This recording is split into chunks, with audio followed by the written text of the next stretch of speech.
Hello my dear friends, welcome back to my channel. और बहुत time बाद मैं एक अपना वीडियो अपलोड कर पा रही हूँ। बहुत लोगों की डिमांड थी कि मैं अपना वीडियो डालूँ और अपनी स्ट्रेटेजी शेयर करूँ कि मैंने कैसे IBPS SO क्लियर किया। So today I am here for you. मैं अभी बैंक से आई हूँ, but I thought now it's high time to clear IBPS SO for you. Next month pre होने वाले हैं, so I will be sharing my strategy with you.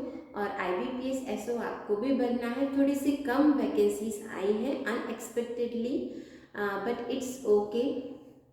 Either it is 4, it is 10 or it is 25. How much you need to clear? You need only one. So never think कि post कम आई है इस बार, ये तो post ज़्यादा आती है हमारा हो जाता। Never think like that. You only need one post to clear IBPS SO, and that post is only made for you. You have to keep that thing in mind and go and do your studies. That's all. आज नहीं तो कल आपका selection ज़रूर होगा। तो सबसे पहली बात आपको यही ध्यान में रखनी है, पोस्ट मैटर नहीं करती है, आपको एक चाहिए, आपका सिलेक्शन होगा। So prepare according to that. और आज नहीं तो कल सिलेक्शन ज़रूर होते हैं। I am a live example in front of you. ऐसा लगता है कि हमारा अब सिलेक्शन शायद ना हो, बट सिलेक्शन होता है। If you are working hard for it, you will surely be get selected. So now we will start. I think for pre in short, I would like to tell you the strategy.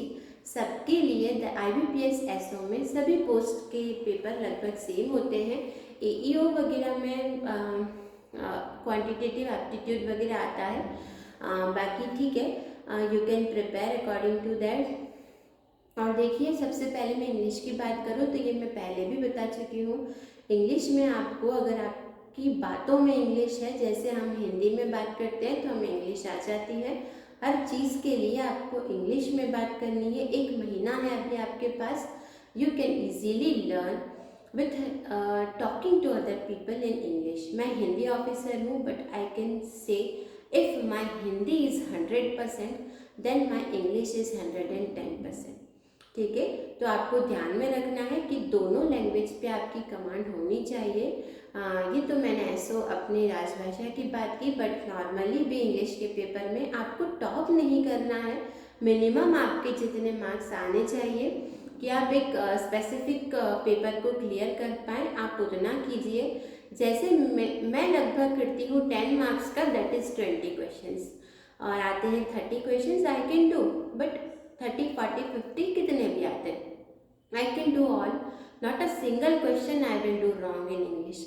But मुझे strategy ये follow करनी है। ठीक है, आ गया मेरा इतना cut off clear हो जाएगा कि मैं इंग्लिश क्लियर कर लूँगी, और हम अगर उन क्वेश्चन पे श्योर हैं तो leave switch to next. Then आपकी रीजनिंग आती है, आप रीजनिंग पे जाएं और ऐसे टॉपिक्स प्रिपेयर करने हैं जिन पे हमारी कमांड है, जैसे simplification, number series, alphabetical series, syllogism. ये सिंपल टॉपिक्स हैं जो आप प्रैक्टिस करके उसमें आसानी से कर सकते हैं। और बिल्कुल काउंट करके मैं क्वेश्चन करती हूँ कि अच्छा मुझे 5-6 नंबर लाने हैं, तो मैं उसके लगभग 3 से 4 नंबर क्वेश्चन ज़्यादा करूँगी। तो ऐसा नहीं कि अब नहीं आ रहा है फिर फंस गया फिर छोड़ दिया, फिर ऐसे वेस्ट नहीं करना है। देख लिया कि ये क्वेश्चन मुझे आएगा, वो क्वेश्चन मैं करती हूँ और मैं उसके लिए 100% श्योर होती हूँ। मैं घर आके अगर काउंट करती हूँ कि मेरे इतने नंबर, इतने इसमें सही हैं, 13 क्वेश्चन, 11 क्वेश्चन मेरे सही हैं, तो वो एग्जैक्टली इतने क्वेश्चन सही होते हैं, क्योंकि मैं वो क्वेश्चन नहीं करती हूँ जो मुझे नहीं आते। ठीक है, I don't like to waste my time on that. Simple मैं कुछ स्पेसिफिक टॉपिक पढ़कर जाती हूँ।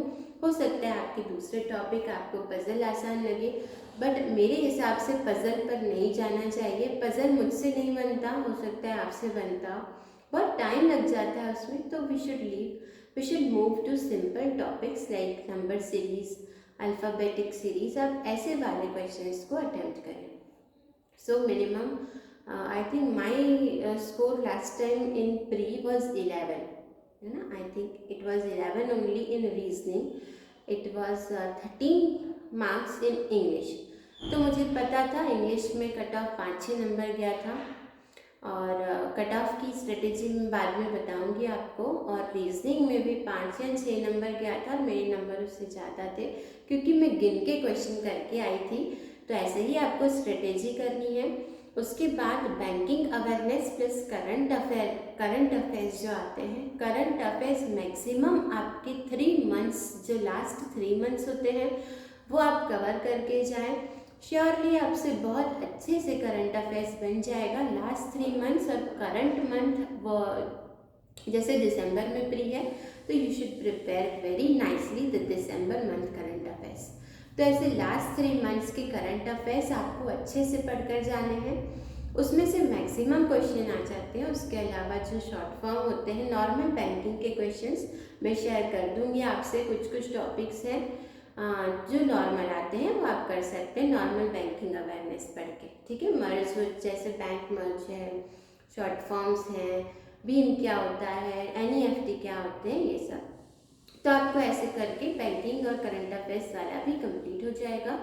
और मैक्सिमम मार्क्स आप इससे कवर कर सकते हैं विथ मिनिमम टाइम। आप लास्ट 3 मंथ्स के करके जाइए। मुझे जितना एक्सपीरियंस है अभी तक, मैक्सिमम क्वेश्चन उसमें से बन जाते हैं, और इतने बन जाते हैं कि आपका जो सेक्शन है वो क्लियर हो जाता है। और इंग्लिश और करंट अफेयर्स मिला के आपका जो ओवरऑल कट ऑफ है वो भी क्लियर हो जाता है। और ओवरऑल कट ऑफ इतना नहीं जाता है, मुश्किल से 21, 22, 23 नंबर टोटल कट ऑफ जाता है, ठीक है। तो टेंशन नहीं लेना, इतना ही कट ऑफ जाएगा। Still it depends on the level of the paper. तो ऐसे आपको तीनों सब्जेक्ट क्लियर करने हैं। और मैं अभी हिंदी ऑफिसर हूँ बैंक में, राजभाषा अधिकारी। तो मेरे बहुत सारे काम होते हैं। जैसे कुछ लोग पूछ रहे थे कि क्या काम होता है एसओ का बैंक में, तो मैं जैसे ट्रांसलेशन का काम होता है हिंदी टू इंग्लिश। कुछ बैंक्स की मैनुअल्स होते हैं, सर्कुलर्स होते हैं, वो हमें हिंदी टू इंग्लिश ट्रांसलेट करने होते हैं। उसके अलावा बहुत सारे जैसे कॉम्पिटिशन्स करवाने होते हैं, हिंदी डेज आते हैं, हिंदी डिस्कशंस होते हैं, वो सब हमें करवाने होते हैं। तो सेपरेटली मैं इसके ऊपर कुछ राजभाषा अवार्ड्स जैसे मैंने वीडियो डाला था, वो भी हमें डिस्ट्रीब्यूट करने होते हैं, हिंदी की रिपोर्ट्स बनानी होती है। तो ये सब काम मुझे बैंक में करना होता है। और स्टार्टिंग में हमें जनरल बैंकिंग के लिए बैंक्स में भी पोस्टिंग मिलती है, ब्रांचेस में, तो वो भी हम थोड़ा बहुत सीख जाते हैं स्टार्टिंग में। उसके बाद हमें हिंदी का काम करना होता है। तो और मेरी पोस्टिंग रीजनल ऑफिस में है, क्योंकि हिंदी ऑफिसर्स का काम हर ब्रांच में नहीं हो सकता है। तो ऐसे करके हमें रीजनल ऑफिस में बैठना होता है और काम करना होता है। So in next video, I hope it is useful for you. In next video, I will be sharing the strategy on cutoff. कि how should you prepare specifically according to the cutoff. किस subject के लिए आपको कितना time देना है। So I hope you liked the video, and please share, like and subscribe so that I will be able to share my experience and my knowledge more with you. If my videos are people are happy with my videos and they are gaining some knowledge. So I think that's all for today. Thank you so much. If you have any doubts regarding IBPS or banking exams, you can ask me. और mains का भी मैं आगे बताऊंगी। Mains में तो मेरे बहुत अच्छे मार्क्स थे। मैंने all over India 8th rank आया था मेरा IBPS SO में।